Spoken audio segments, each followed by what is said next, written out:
Speaking out for and with children and adolescents affected by HIV is essential at a country, regional, and global levels.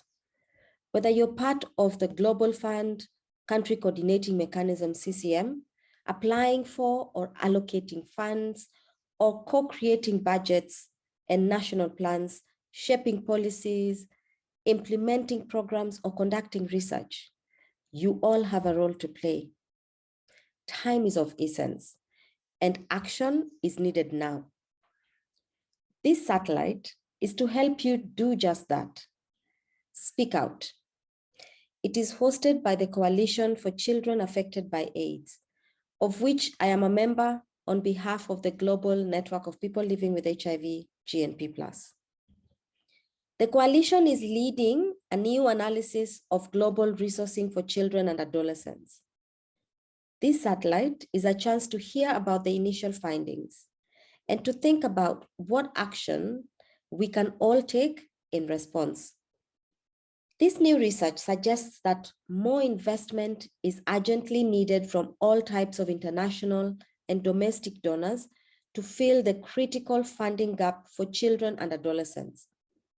Without additional funds, we will not meet global HIV targets. Progress will continue to stagnate and even get worse. We cannot end AIDS without addressing the needs of children and adolescents.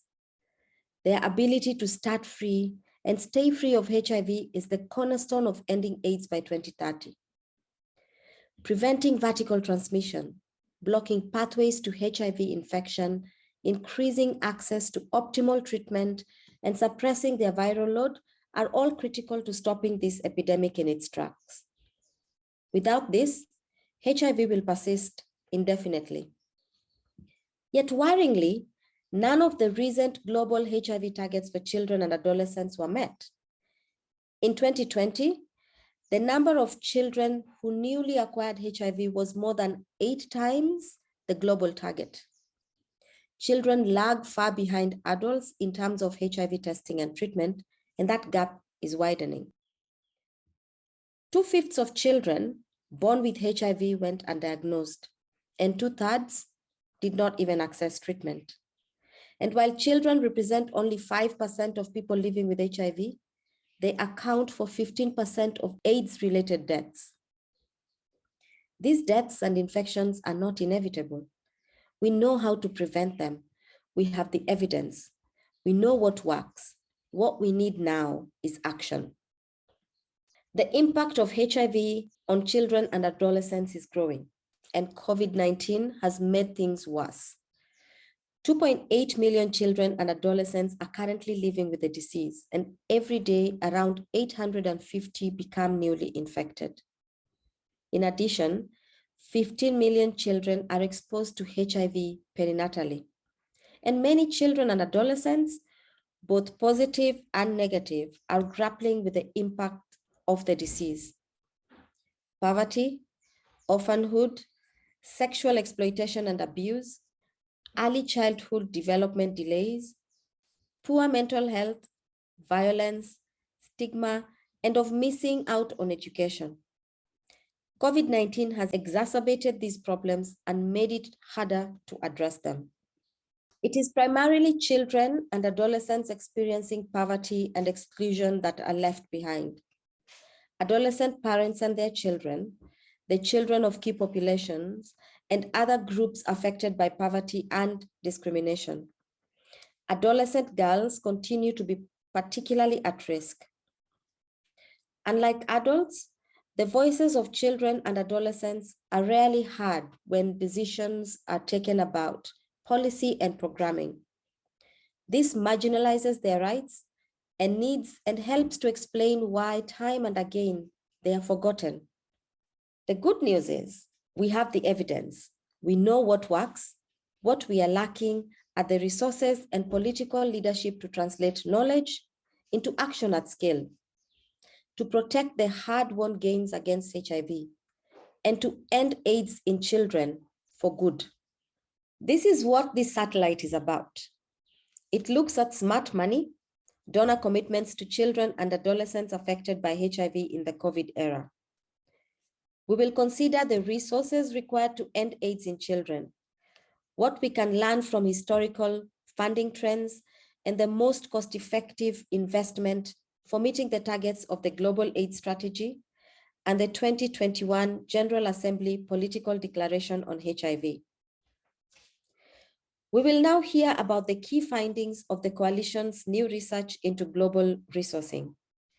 This will be presented by the lead investigator, John Stover of Avenir Health. We will then discuss their implications with critical thinkers from donors and implementers alike. And we will hear about the next phase of the Coalition's research into resourcing and how you can get involved. It just remains for me to thank you all for watching and to invite you to find out more about the Coalition of Children Affected by AIDS on our website, www.childrenandhiv.org. Welcome. Okay, good morning. Thank you for the opportunity to present our findings on this topic. My name is John Stover from Avenir Health, and Peter Stegman, my colleague, and I have done this research and are happy to present these results to you today. We hope this information will stimulate your thinking about what is needed to support children and adolescents in HIV. The purpose of our research was threefold: to understand the current expenditures on programs for children and adolescents, to describe the sources of the funding, and finally, to compare the estimates of current spending with those of need. So I'm going to start by showing you a few slides related to total spending on HIV for all age groups, just to show you the trends, and then we'll focus in on children and adolescents. So in this slide, you can see total spending on HIV as estimated by UNAIDS. This is from all sources for all countries and all interventions. And as you can see, spending has been relatively constant over the last 5 years at about $21 to $22 billion. In the next slide, you can see PEPFAR component of that. And PEPFAR expenditures have increased somewhat since 2015, but have fluctuated more or less around a constant value of about $3.5 billion over the last 5 years or so. In the next slide, you can see the global fund disbursements for HIV. And they've fluctuated more over the years, but currently are at about $1.5 billion for HIV. So that's the situation for total spending. Now let's just focus on spending for children and adolescents. And here, everything I say is going to refer to children and adolescents 0 to 17, so using the official UN definition of children. So the first thing we did was to look at the information publicly available from the major donors, so PEPFAR and Global Fund. They have great websites that show information about their total spending on HIV and some information about spending by country and category. But PEPFAR has the most complete information, but the categories used for PEPFAR reporting are somewhat broad, so that some are specific to children and adolescents, and some are broader categories that combine children with adults. So it wasn't possible for us to fully appreciate the total spending of PEPFAR on children and adolescents from the publicly available data. However, PEPFAR has recently conducted their own analysis of their data to tease out the amount focused on children and adolescents. And that information is going to be presented later in this session by Gretchen Bachman, and will also be available on the PEPFAR website. The Global Fund presents information about their total disbursements, but very little information is available on how it's disaggregated by intervention. So it was not possible for us to use that information to single out children and adolescents. So in the next slide, you can see what we've done is focus on estimates provided by UNAIDS. They make estimates of spending on HIV by country and by intervention. They use an approach called National AIDS Spending Assessment, or NASAS. This approach uses a health accounts framework to trace the sources of funding and the uses of funding in a particular country in a particular year. Over 100 countries have implemented NASA in some form or another, and several countries have done this for 3 or 4 or 5 years. So this is the most complete database that we have that we can use to assess current funding for children and adolescents. There are some limitations, however. Not all countries report for all years. NASAs are expensive, time-consuming activities, so they're usually, a full NASA is usually only done every 5 years or so, and then estimates made for the intervening years. So for the data we have, the median year of report is about 5 years old, 2017. But because we saw the trends in total spending have been relatively constant over that period, we think that this is probably not a bad picture on what current spending is. There are some more recent NASAs that have been completed, but have not yet been publicly released. So in the next slide here, you can see what we find when we extract the child and adolescent portion from this database. Total spending on children and adolescents for HIV in low and middle income countries comes to just under 1.8 billion, according to our best estimates. And you can see the major components here are for programs to prevent mother-to-child transmission, treatment, voluntary medical male circumcision, social protection, which is largely support for orphans and vulnerable children, and then also above site level costs and program management costs. So about 1.8 billion current expenditure. In the next slide, you can see how that, where the funding comes from. So about half of that funding comes from domestic governments and households. The other half comes from international donors, with PEPFAR contributing more than a third, and I think in the recent estimates up to perhaps as much as 40 to 45%, a major contribution from Global Fund and other donors. The next pie chart shows you the distribution of spending by intervention. The largest component goes to social protection, and other large components are for prevention of mother-to-child transmission, treatment programs, and VMMC. We can also look at spending by country. And the thing that jumps out at you in this slide, I think, is that just 11 countries account for 3/4 of the total spending on children and adolescents. So these are primarily countries with the largest burdens, but also some of the high-income countries where costs might be higher. Finally, we can see how the spending is distributed by income group. So this uses the World Bank classification, classifying countries by low income, lower middle, and upper middle income.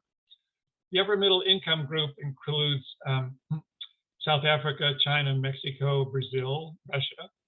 The lower middle income group includes 35 countries, including Kenya, Nigeria, India. And then the low income group is 26 countries, including Uganda, Mozambique, Zimbabwe, Ethiopia, Tanzania, and others. To put the spending in context, we wanted to compare it to the total needs. To do that, we've used the UNAIDS Global AIDS Strategy 2021 to 2026, which sets targets for the year 2025 for 41 combinations of interventions and population groups. 16 of those are explicit to children and adolescents. So we're using those to estimate the need. On the next slide, you can see that that gives us an estimate of total need for children and adolescents of about $2.5 billion, compared with about 1.8 billion current expenditure. But let's take a closer look at that gap and ask the question, is there a funding gap? And if so, how large is it really? So we're going to divide that gap into 3 components. The first one is the biomedical intervention. So here we're looking at ART, PMTCT, early infant diagnosis, and voluntary medical male circumcision.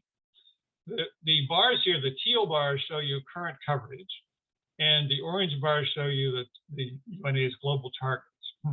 So as you can see, we've done pretty well in some of these areas, such as PMTCT and even VMMC, where current coverage is close to targets. But there are some larger gaps for treatment and early infant diagnosis. So there are some clear coverage gaps. In order to go from current coverage to the target coverage at current expenditure levels, we would need an additional $160 million a year to bring us up to those target levels. So that's a gap, certainly. But we should also recognize that funding is not the only barrier here. There are also health system constraints, demand limitations, and even difficulties in identifying all people living with HIV, which is a particular issue for older children. A second component of this gap is in key populations. So this chart shows you, again, the current coverage and the target coverage. And current coverage is only about half of the targets. So clearly there's a coverage gap here that's quite large. We estimate that in order to close that gap would require about $410 million additional expenditure per year. But we should recognize that our information about 15 to 17-year-old key populations is quite limited. So we have good information about total size and prevalence among key populations, but not so much information about this particular age group. So we've had to make estimates here. The other important thing to remember is that there are other constraints, including political will to address key populations, legal barriers in some countries, and stigma and discrimination. So more funding will definitely be needed, but that's not all that's going to be required. And then the third component looks at some services where it's difficult for us to quantify the need. So for social protection services for orphans and vulnerable children, we have good estimates of the number of orphans, but not all orphans are in need of support. And we have various ways of estimating vulnerable children, which aren't necessarily orphans. But these really need to be locally defined. Same thing with programs for adolescent girls and young women, such as the DREAMS program from PEPFAR. This includes a wide variety of interventions that are selected to be appropriate locally. And estimates of the need are determined by local officials, local communities who can identify children in need of these services. So PEPFAR does this for their programs. But it only operates, of course, in selected districts in their priority countries. Doing the same type of needs assessment for other districts and other countries is difficult and not been done yet. So we don't have a good estimate of the total need, something that we need to work on. Finally, UNAIDS also includes in their strategy progress on societal enablers. This is reducing stigma and discrimination, addressing legal barriers, and preventing violence, gender-based violence. There's a lot of resources required to make progress in this area, and certainly progress would benefit children and adolescents. But we don't have a good way for allocating a portion of that budget to children and adolescents, so we've not included it in this analysis.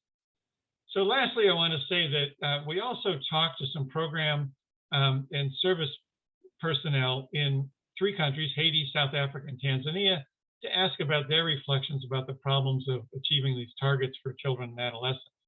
They all mentioned funding, additional funding would be a big help, but they also highlighted other issues, such as poverty that can be a barrier to access, disruption, such as COVID-19, refugees, internal unrest that make it difficult to get services to everyone, and also noted that some service providers may be reluctant to prioritize programs for children because it's harder to show results. And we all know that funding follows results. So in conclusion, let me just remind you that about 5% of all people living with HIV are children or adolescents, but 12% of funding goes for this population group. With that funding, we've made great progress in some areas such as PMPCT and VMMC, et cetera, but we still have some gaps remaining that will require additional funding to fill, but also that there are other constraints that need to be addressed in order to benefit from this additional funding. And finally, more work needs to be done to identify the need for services for orphans and vulnerable children and adolescent girls and young women so that we can better assess how well we're meeting their needs. Thank you very much. Hello, my name is Karina Charkey and I manage the Coalition for Children Affected by AIDS. Welcome to this panel discussion on resourcing for children and adolescents. We are fortunate to have with us today a range of key donors and implementers to offer their critical perspectives. And on behalf of the Coalition, I want to thank each of them for taking part in this satellite. We all have a role to play in improving resourcing for children and adolescents. We can choose to prioritise them in our budgets, in how we allocate resources, in our funding requests, and how we report on the use of funds and their impact. This is an issue for all of us. And as we listen to the critical perspectives offered today, I invite everyone watching to think about your role in improving resourcing.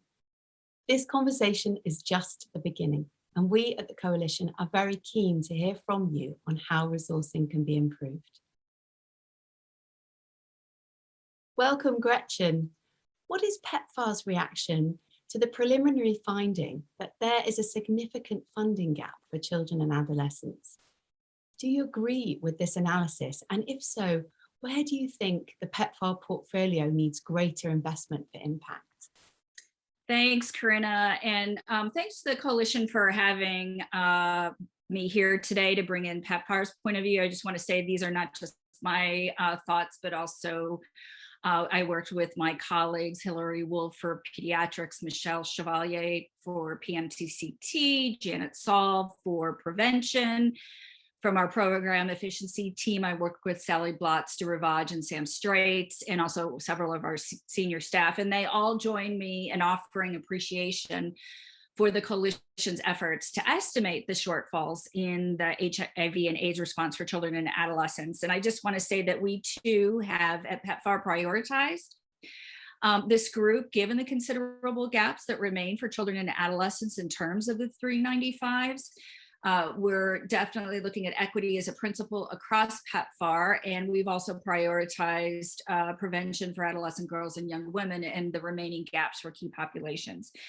So to address specifically your question about the Avenir findings, I just want to say that their attempt to capture spending for children across really what was multiple donors, different ages, very diverse intervention areas, we realized was no small task. It was a pretty heavy lift.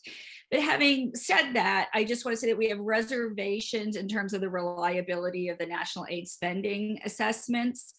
We know that UNAIDS works very hard to collect these, but it's really more of a reflection of the fact that countries do sometimes or don't report, and also maybe the consistency of what is reported year to year and across countries.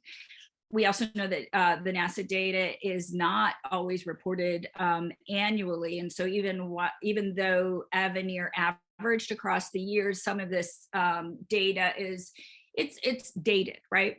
So I think the other issue is we have found discrepancies between what is reported by countries in the NASAs under international donors and what we know ourselves to have spent as an international donor in a particular country. So we've actually seen that be underreported. The other issue that just in terms of how we look at this is that Avenir used historical unit costs. And for fairly broad categories, such as PMTCT or AGYW prevention. And they use that for what was needed in the future, whereas we think it would be more helpful to ask the question, what's really needed to move us forward versus, what may roughly have been spent in the past. And to do that, we're really going to have to ask ourselves a lot of questions about, for example, what new and different human resources are needed, what could be spent more efficiently to leave, fiscal space for another area. So all to say that certainly their estimates, while very rough, are sort of helping us to see part of that. We really need to hold ourselves accountable to do more and be, I think, also very country specific, because I think these gaps are obviously not one size fits all. They are different across countries. So to that end, I'd say that PEPFAR, we are very committed to being transparent about our data. We regularly share our data on our website and also on Panorama Spotlight. We have a very robust reporting framework, and in response to what Avenir and the Coalition are looking at, we actually did our own estimation of children's funding. And as you can see in this chart here, we estimated that roughly we spend, if you consider children, adolescents, and youth, we roughly spend about 1.2 billion. This was our budget for our 2021 country operational year. And this is exclusive of management and operational costs. And just as you can see in the chart, we had to break it into different age segments. So we used under 15, 15 to 24, and other, which refers to things like orphans and vulnerable children, which is 0 to 17 and doesn't easily fit in the two others. So the other challenge that we had is that while countries can budget and track their expenditures for some specific subpopulations, there's a good portion of the budget that's non-disaggregated. So if you think about it, we'll give money to a clinic, and the clinic will provide care and treatment for 0 to 100. So in terms of age groups, so we had to actually look at our epidemiological and our budget data and triangulate those to figure out an estimate of what we would spend in certain categories that aren't disaggregated under the different age groups. And so that's in a nutshell how we came about the numbers that you see there. And just to say that we are going to be posting this publicly on our Panorama Spotlight webpage coming up. So I think the other question that was very salient was, where is greater investment needed? And I just want to say that at PEPFAR, we have spent a lot of time, especially in this last operational plan, really thinking about that and really focusing on the countries with the biggest gaps in terms of pediatric care and treatment and PMTCT. And we zeroed in on 7 countries with the largest gaps. And we have a special initiative, Accelerating Progress in Pediatrics, or AP3, where we're going to be focusing in this next fiscal year, starting in October.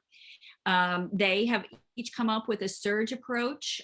They've selected priority sites for enhanced monitoring to close, and implementation to close these specific gaps. And so I think that this approach that has to look forward, has to be very country specific, I think is going to help us get there in terms of not only recognizing where the gaps are, but what is it going to take to get there. And I would just say that, we would encourage other donors as well to be, as they are, financially transparent, and to unpack their data as we have in terms of trying to answer a very big and complicated question. So thanks so much for having me today, Corinna. Welcome, Marika. Thanks for joining us. We cannot end AIDS without addressing the needs of children and adolescents. Yet, as we've heard from this new research, there is a significant funding gap for them. How does this relate to the Global Fund's new strategy? First of all, I think we should acknowledge that we are collectively failing children and adolescents at every step of the cascade. None of the targets have been met, and there are critical gaps in prevention, in diagnosis, and in treating children and adolescents living with HIV. There are structural and other barriers in reaching children and adolescents, and as John Stover showed, we have limited visibility on how the available funding is spent, in particular from domestic resources. The Global Fund investment in HIV treatment and care in our current cycle is around $3.4 billion.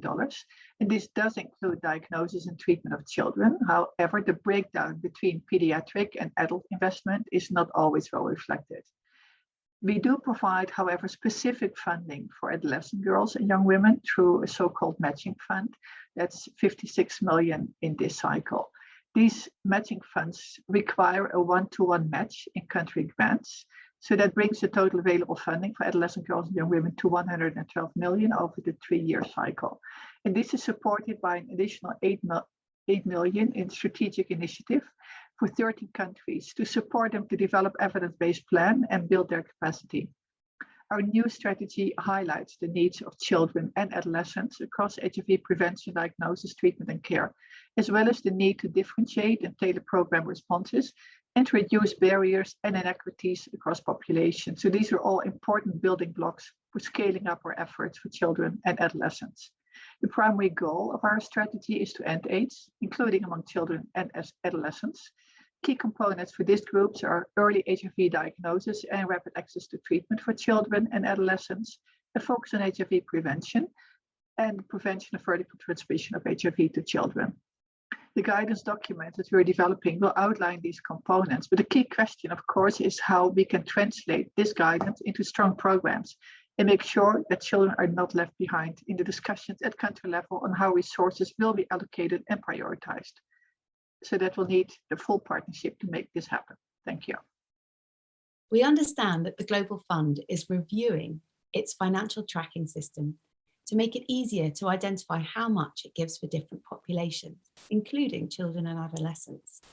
We at the Coalition are delighted by this, and we firmly believe it's an integral step forward to achieving the HIV targets. I want to understand when this new system will kick in and what is needed to ensure at the country level people are motivated and know how to track resources and impact for children and adolescents. I have to manage expectations. This is not a new system, but we are indeed trying to make it easier to track investment in specific populations, including children, within our existing resource tracking systems. As John just showed, we currently report in broad categories, which makes it difficult to analyze by interventions. We're busy reviewing and adapting the tools we use to monitor programmatic and financial performance in the next cycle, so that they will reflect the ambitions and focus of our new strategy. And these revisions should allow us to better track investments and expenditures on children and adolescents. The guidance will be available by the end of 2022, as next year, most countries will submit their applications for the next cycle for programs to start early 2024. While guidance for the next cycle includes a greater emphasis on children and adolescents and allows budgeting specifically for children with HIV, the reporting may vary country by country. In addition, domestic contributions for children and adolescents are not easy to track and follow, and adolescent HIV services are hard to distinguish from adult services. So we'll not be able to track in a standardized manner all spending in these populations, because the international spending tools we have at our disposal do not make this possible yet. And what of course will be critically important is that we track access to services and programmatic results in these populations. Finally, what can the Coalition do to help? You can help us in many different ways, because an increased focus and ambition is a great start, but we need to make sure that this is translated into more effective programs, and that will require all of us to step up. And some examples where you can help. Well, first of all, the Global Fund programs are country-led, and coalition partners can work with CCMs and in-country processes to ensure that the needs of children and adolescents are addressed and prioritized in concept notes and funding requests, and that data on the gaps in the care cascade for children and adolescents is available to inform these discussions. You can also support with messaging and advocacy and work with civil society and community organizations to champion children's needs and rights and make sure their voices are heard. It would also be incredibly helpful to advocate for increased domestic investments, for integration of HIV programs within broader child health programs, and for greater accountability for ensuring quality HIV services for children. And lastly, we would love to expand our work with partnerships such as the Global Alliance to End AIDS in Children and the Africa Reach initiative led by ECPAF and the Desmond Tutu Health Foundation to support political commitment and in-country efforts to prioritize children and adolescents within Global Fund applications and existing program revisions. Thank you. Marijke Wijnroks, thank you very much for joining us today. Congratulations, Nombuhle, on the fantastic progress that Eswatini has made in the fight against HIV. In light of Eswatini's success, what advice do you have on the resourcing for children and adolescents? Thank you very much for that question. I think my advice, or our advice as a country, on how we've achieved the 95-95-95 targets. It was a strong MOH, that is Ministry of Health Leadership and Stewardship, and we were able to maximize the resources across all the stakeholders. When I talk about all the stakeholders or funders, I'm talking about Global Fund, UNICEF, WHO, the UN family as a whole, and PEPFAR. In the country, ART optimization is strictly under PEPFAR, especially because of the number or the size of the population that we have. And also, I think I want to advise countries to invest in proper programming. And what we've seen as a country, data becomes the most important part of programming. So there should be an investment on data management and sustainability of data management as well. What investments do you think have made the most difference for children and adolescents? And do you think what you invest in will change going forward? The investment in the country that we've made, I will start by saying that we were able to maximize the funding across all our partners, of which it is the Global Fund, it is UNICEF, it is PEPFAR, and also the other stakeholders that are dealing with pediatric HIV. In the country, we have ECPAF as the national PEDS lead that also has made us to be the best. And I want to actually state that the investments that we've made in the country, we did a bed testing through the project of point of care testing, which we've invested in a lot, and Global Fund has actually helped us in sustaining it. And I want to say that the investment in the strategies, especially the peer-to-peer support, of which is an issue in adolescents. We have the teen clubs, we have the Jandiri model also as an investment in the country. We're currently escalating it, and adherence and disclosure comes at the forefront. So all the strategies, I think, are targeting at maximizing adherence and disclosure for the efficacy of the treatment in our adolescents. And I think I also want to add that we have the Baylor Children's Clinic in the country. It is situated in the 3 regions of the country.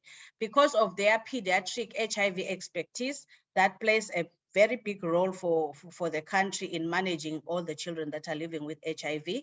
Hence, we even have the third line program from New Horizons, Johnson & Johnson, and it's managed under Baylor. And we have our children, viral suppression is actually over 90% at the moment, of which we are actually proud of. Does Eswatini have the resources it needs to achieve the 2025 targets for children and adolescents? And are funds needed from external donors? Okay, if we talk about funds to 2025, we don't have, not entirely. So I would say we don't have enough resources to put more strategies or to actually even sustain the strategies that we are currently running on ground. So donor funding will still be needed. Yes, we are needing donor funding to actually sustain the activities that we've actually invested on. Earlier on, I talked about point of care testing. For bed testing that needs sustainability. The teen clubs that we are talking about that are very strong in peer-to-peer support still need sustainability. There's transport. There is a lot that happens in a teen club, and it needs finances. And we all know we have been hit by COVID. So the socio-economic status of the global socio-economic status is not at par at the moment. So donor funding will still be needed for extra activities. And as a TWG, we have a strong TWG in the country. And as a TWG, we have seen that we have not done a lot for the male child, and there are more strategies that needs finances, that needs to address that gap as a whole. And we know that the game changer in pediatric HIV is adherence and disclosure. So that needs to be on a continuous basis. So we need to put more investment on that as well. So yeah, no, we don't have money to reach. We don't have enough money to reach 2025. And yes, we do need donor funding as a country for sustainability. Welcome, Kathy. What more can private trusts and foundations do to improve resourcing for children and adolescents affected by HIV? Well, I think there's an opportunity for private trusts and foundations to be able to be a little bit more flexible and responsive to the needs of communities, and really understand what it is that communities need, what they believe the best approaches and interventions are, and then be able to respond to that. It's really helpful to understand the broader picture, what other donors are funding, where the main gaps are. So to be well informed about the landscape, the funding landscape is really helpful. And that will certainly allows Positive Action to really think about how do we prioritize our spending to make sure that it really addresses those gaps, that it really gets to the communities, into the communities where it's really going to make the biggest difference for children and adolescents. What can the Coalition for Children Affected by AIDS and others do to motivate private trusts and foundations to invest in children and adolescents, both those dedicated to tackling HIV, but also in tackling the broader social and economic inequities they face? Well, I think it remains really critical to raise awareness of the gaps in care for children and adolescents, and we're all aware that children are falling behind, and I genuinely believe we won't end the epidemic unless we make really significant progress in terms of supporting children and adolescents to access care, and particularly for adolescent girls. And I think making that case very strongly, just talking to some colleagues in a different field recently, and somebody actually said, "Oh, HIV, is that still a thing?" You know, I think there is a case to be made to make sure people understand just how HIV is still affecting particularly young women in sub-Saharan Africa and in Africa more broadly. And I don't think that's well enough known. In terms of the broader question around the multiple vulnerabilities and the inequities that are faced by young women, I think it's really an important moment really to bring other organisations together with broader sexual and reproductive health issues and broader women's rights organisations together with the HIV response to tackle all of those inequities more holistically. And I find recently, certainly the demand that we've had for projects on economic empowerment for young girls, for young women, is huge. The demand is huge, and it's clear that we need to do some of that broader work in order to address the major power imbalances that lead to the increased risks and vulnerabilities that we're aware of. So yeah, so I think raising awareness, really making sure people understand just how important it is to empower young women to be able to exercise their basic human rights. We have a big job to do, and the more we can open that conversation up out to more organisations, I think the better, and the more holistically we'll respond to the needs of those young women. Welcome, Laurie. Your organisation has done some innovative work in putting communities in the driving seat of resourcing. What advice do you have to share, and what is the first step? Thanks, Karina, for having us, having me here. Just a little bit of background on us. The Charlize Theron Africa Outreach Project is Charlize's foundation. She founded it back in 2007 in the hope to give back to the young people and to give back to her country of South Africa. And we partner with community-based and community-engaged organizations that support the health, education, and safety of young people living in Africa, and Southern Africa in particular. And we have a specific focus on South Africa. And we also have incorporated the prevention of gender-based violence more recently. And so we do this by providing flexible multi-year grants to community-based and community-engaged organizations that support local solutions. As far as the lessons learned, I can't, gosh, there are so many, as every organization probably is saying, especially even in the recent times through COVID and all the inequity that unearthed.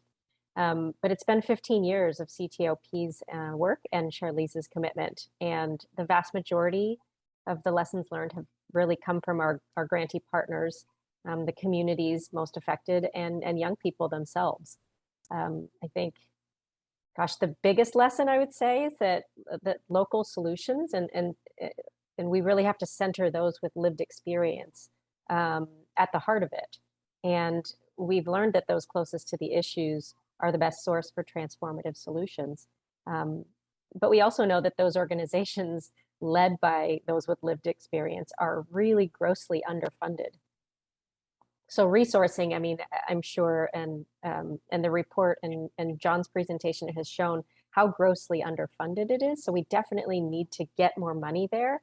But just as important is how we fund. And by centering those with lived experience in the driver's seat, we take a back seat or a more supporting role. And I think that donors sometimes have a hard time doing that because it requires us to be learning partners. And we have to, as those people with money and the ones that are wielding the most power need to play a more supporting role and not a central role in the work. We certainly can play a central role in fundraising, in getting money to where it's needed most, in mobilizing other resources, in coordinating these efforts as donors, as funders. And we absolutely need to be advocates for what people are saying they need and lifting up that authentic storytelling voice that focuses on the human lives and the livelihoods that are at the end of all these data points.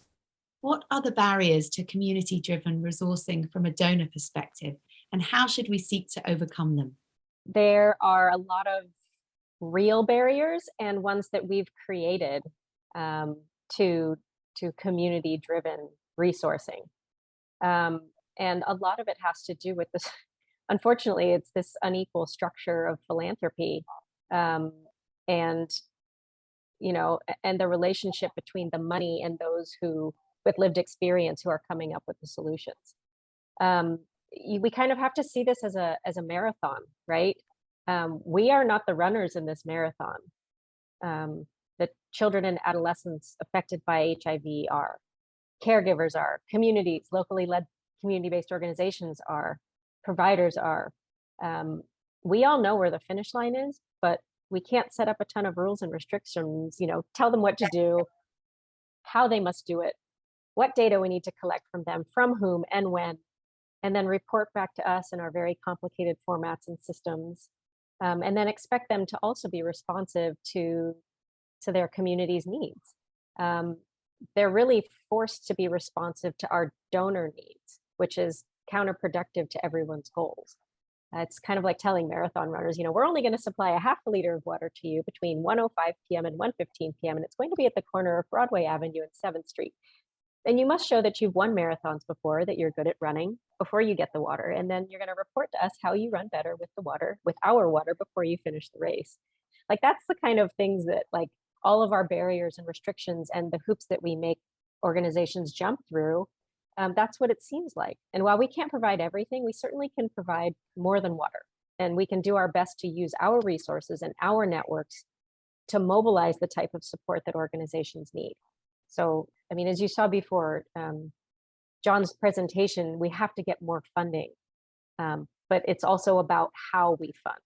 That, we need to find more effective ways of getting funding to the people who need it most. And that while we need system strengthening, health system strengthening, the grassroots organizations are really the ones who are reaching those that are falling through the cracks of health systems. So we do need strong health systems. We also need to make sure we're supporting those community catalysts. And it could take a lot of different forms. It could take the form of co-funding models, or investing in community foundations, or participatory grant making, human-centered design, collective impact models.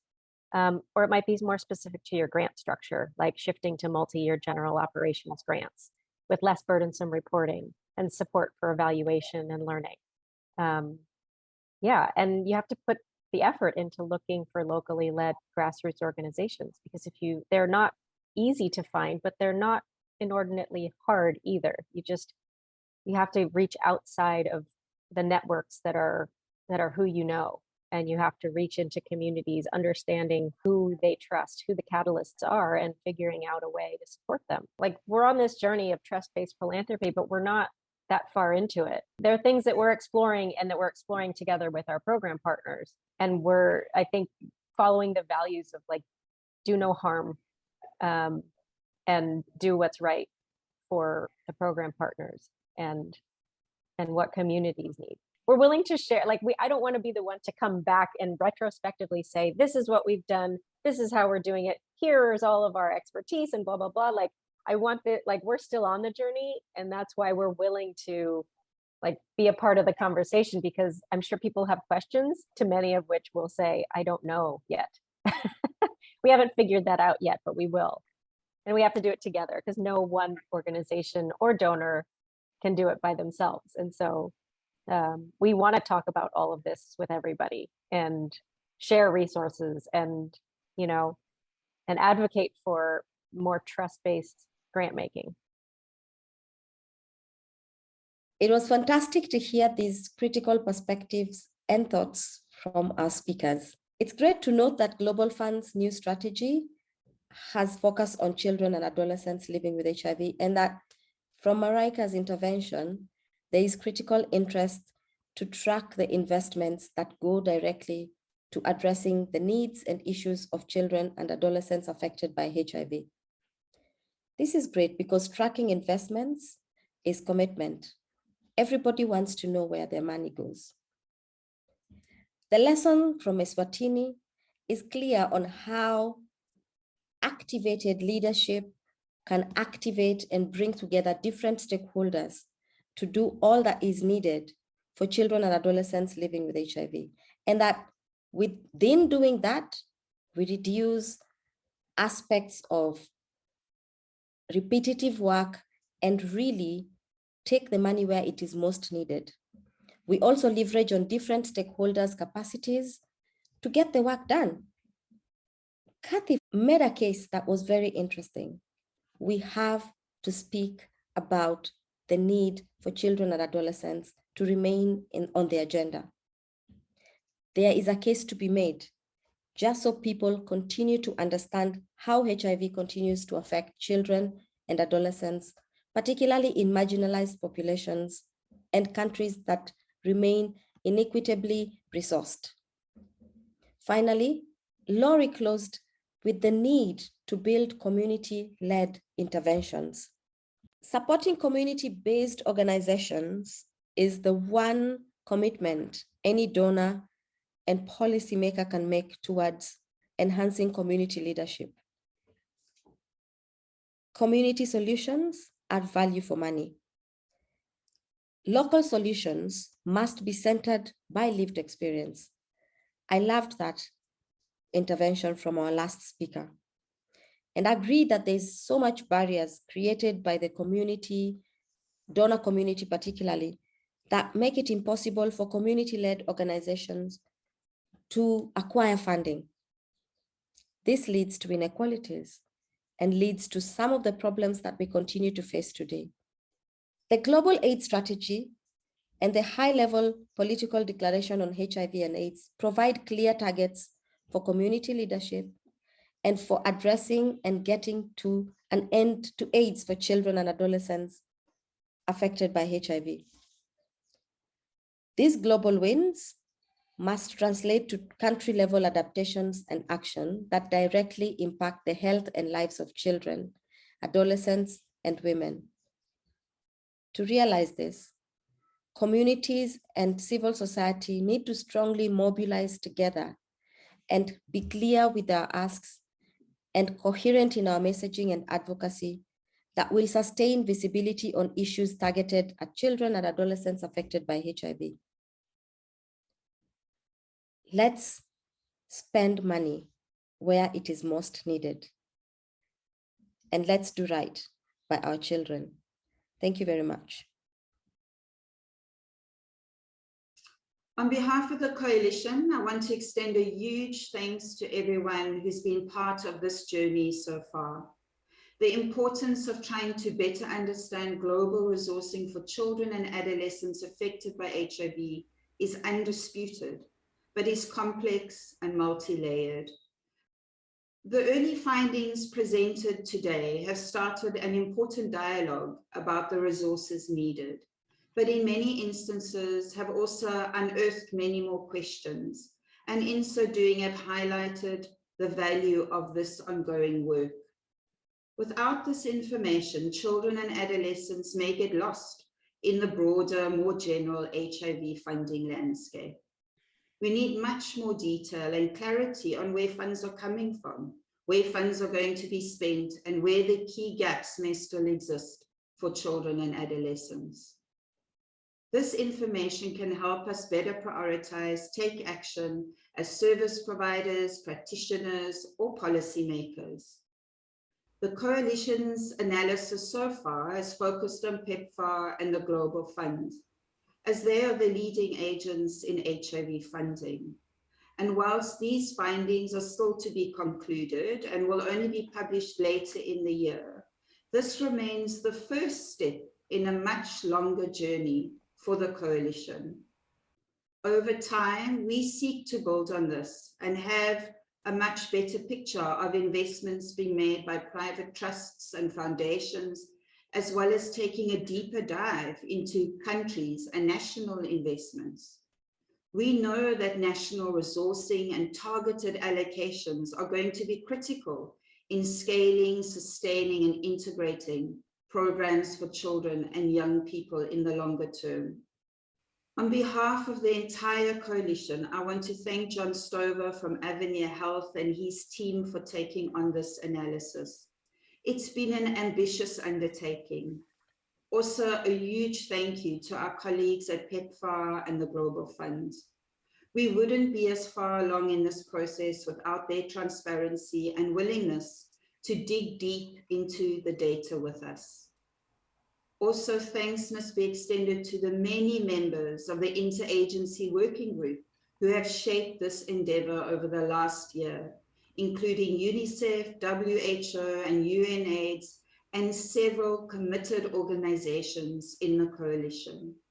In summary, I want to close by affirming that as a coalition, we feel this research is a critical step towards ensuring that all children affected by HIV survive and thrive, and believe that smart money is needed to reach newly established global targets and commitments. We all know the importance of using funds wisely and seek to work together and hold one another accountable so that investments and tools are placed in the hands of service providers and communities most in need. More investment and smarter investment of funds is still urgently needed from all donors to deliver an essential package of HIV care and support for children and adolescents. We particularly call on governments to champion strong resource national targets for children and adolescents. We encourage both governments and donors to ring-fence funds and better monitor and track allocations for pediatric and adolescent HIV services. We must also prioritize children and adolescents ordinarily left behind. This includes adolescent parents, the children of key populations, and those who experience poverty and exclusion. We must support communities to lead and invest in strengthening the capacity and voice of those on the front line. We must scale up proven technologies to find, test, and treat.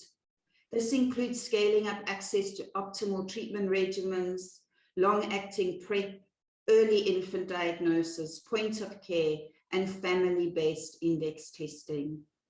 We must place much more emphasis and scale up comprehensive service delivery models where we can show the effective delivery of biomedical HIV services together with psychosocial and economic support strategies. Service integration is key, and opportunities to strengthen nurturing care, MNCH, mental health, nutrition, and sexual and reproductive health and rights must be leveraged. Ending stigma, discrimination, violence, and building gender equality, as well as tackling other health challenges such as pediatric TB, malaria, and malnutrition must be prioritized. We must secure disaggregated data and better track what's happening to children and adolescents. To actively use this data to guide our actions and ensure that caregivers and young people are also incorporated into data collection and all decision-making processes. Finally, the Coalition for Children Affected by AIDS is opening its membership, and we invite you all to join our growing coalition. Collectively, we are much stronger. We can learn and advocate together to influence and advance improved health and well-being for children and adolescents affected by HIV. Thank you so much for being part of our session.